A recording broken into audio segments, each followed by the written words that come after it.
এখন শুধু আজকে বজবজে নয়, সারা বাংলাতে যেখানেই বিজয়া সম্মিলনী হচ্ছে সেখানে মমতা বন্দ্যোপাধ্যায়, অভিষেক বন্দ্যোপাধ্যায়ের ডাকে সাড়া দিয়ে হাজারে হাজারে লাখে লাখে মানুষ সেখানে উপস্থিত হচ্ছে, যেটা আগামী দিনে বিরোধীদের কাছে অত্যন্ত ভীতির কারণ বলে আমি মনে করি। কারণ বাংলার মানুষ যেভাবে বেরিয়ে আসছে, আগামী দিনে একেবারে বিরোধীরা শূন্য রানে যে আউট হবে তার একটা নিদর্শন হিসেবে আমরা বিজয় সম্মিলনী মানুষ কিন্তু আজকে আসছে। 31টা সিট 31টাই তৃণমূল কংগ্রেস জিতবে, এখানে আটকাবার ক্ষমতা নেই। যদি নরেন্দ্র মোদী, অমিত শাহ এসে দাঁড়ায়, যদি আমেরিকার প্রেসিডেন্ট যদি এখানে এসে দাঁড়ায় ডোনাল্ড ট্রাম্প, তারপরেও 31টায় জিতবো। আর চতুর্থবার নেতা আজকে তার তৃণমূল কংগ্রেসের প্রার্থীদের 60,000 নয় 1 লক্ষ ভোটে এখান থেকে জেতানোর শপথ আমাদের তৃণমূল কংগ্রেসের কর্মীদের নিতেই হবে। এটাই হচ্ছে আমাদের লক্ষ্য, এটাই হচ্ছে আমাদের শপথ। তাই সকলকে দলের পক্ষ থেকে, সাতগাছিয়া বিধানসভার পক্ষ থেকে আজকে যে বিজয়ের সম্মিলনী, এই বিজয় সম্মিলনীর পক্ষ no identity card no vote আন্দোলন করেছিলেন, গুলি চালিয়েছিল সিপিএম এর পুলিশ।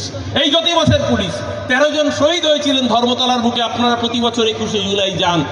আর এই মমতা আর সেই লড়াইয়ের সেনাপতির নাম অভিষেক বন্দ্যোপাধ্যায়। অভিষেক বন্দ্যোপাধ্যায় এবং অভিষেক বন্দ্যোপাধ্যায় মমতাদির নেতৃত্বে অভিষেক বন্দ্যোপাধ্যায়ের সেনাপতি গিয়েছে। শিক্ষাটা কোথা থেকে পেয়েছিল আমাদের জানা নেই। যদি নিজের ভোটটা নিজের কাছে অন্তত ধরে রাখতো, বিজেপির কাছে নিজেকে বিক্রি না করে দিত, তাহলে দলটার আজকে শূন্যে পৌঁছানোর অবস্থা হতো না। তাই কার্ড নো ভোট আন্দোলন করেছিলেন, গুলি চালিয়েছিল সিপিএম এর পুলিশ। এই জ্যোতি বসের পুলিশ 13 জন শহীদ হয়েছিলেন ধর্মতলার বুকে। আপনারা প্রতি বছর 21শে জুলাই যান। আর এই বছর কার্যত ভোটার তালিকাটাকেই শূন্য করে দিয়ে ফাঁকা মাঠে খেলতে চাইছে। তাদের উদ্দেশ্যে একটাই কথা বলি, তোমার হাতে যত ক্ষমতাই থাক, বাংলার মানুষের সাথে আছে মমতা। মমতাদির নেতৃত্বে অভিষেক বন্দ্যোপাধ্যায়ের সেনাপতিত্বে চতুর্থবারের মতো মা মাটি মানুষের সরকার গঠিত হবে। তাতে উল্লেখযোগ্য অবদান রাখবে আপনাদেরই। আমার বক্তব্য এখানেই শেষ করলাম। জয় হিন্দ, বন্দে মাতারাম। তৃণমূল কংগ্রেস জিন্দাবাদ, মমতা বন্দ্যোপাধ্যায় জিন্দাবাদ, আমাদের সকলের প্রিয় নেতা অভিষেক বন্দ্যোপাধ্যায় জিন্দাবাদ। ধন্যবাদ জানাই আমাদের প্রিয় দাদা অরূপ চক্রবর্তী দাদাকে। আমরা জানি, আমরা আগেই বলেছিলাম যে দাদার তো এই সাতগাছিয়ার কমরেড ছিল খাঁটি কমরেড, এ কোনো ভেজাল ছিল না। আর এখন দেখুন লোকসভা বিধানসভার রেজাল্ট, যত বাম ছিল তলায় ফুটকি লাগিয়ে রাম হয়ে গিয়েছে। শিক্ষাটা কোথা থেকে পেয়েছিল আমাদের জানা নেই। যদি নিজের ভোটটা নিজের কাছে অন্তত ধরে রাখতো, বিজেপির কাছে নিজেকে বিক্রি না করে দিত, তাহলে দলটার আজকে শূন্যে পৌঁছানোর অবস্থা হতো না। তাই একদিকে সিপিএম, একদিকে বিজেপি।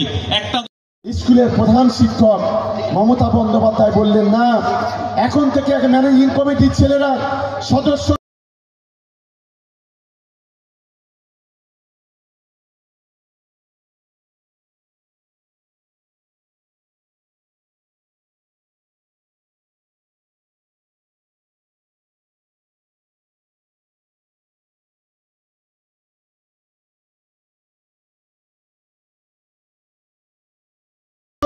আর হেডমাস্টার ঠিক করবে না, এখন থেকে ওই স্কুলে রান্না ঠিক করবে। স্কুলে রান্না করছে, এটা মমতা বন্দ্যোপাধ্যায়ের জন্য এটা সম্ভব হয়েছে। কোন মায়ের 5,000 টাকা আজ আমাদের সরকার বিভিন্নভাবে হবে। অভিষেক বন্দ্যোপাধ্যায়, মমতা বন্দ্যোপাধ্যায়ের মুখের দিকে তাকিয়ে সকলে ভোট দিয়ে তৃণমূল আমাদের সমস্ত নেতৃত্বরা আছে। আমার বক্তব্য শেষ করছি। জয় বাংলা। ধন্যবাদ জানাই আমাদের প্রিয় দাদা সরকারদাকে। আচ্ছা সবাই আমাদের যারা ভাইয়েরা আছো, কর্মী ভাইয়েরা যারা আছো, টিফিনটা দেওয়া এই আপনাদের সবাইকে ধন্যবাদ ও কৃতজ্ঞতা জানাই।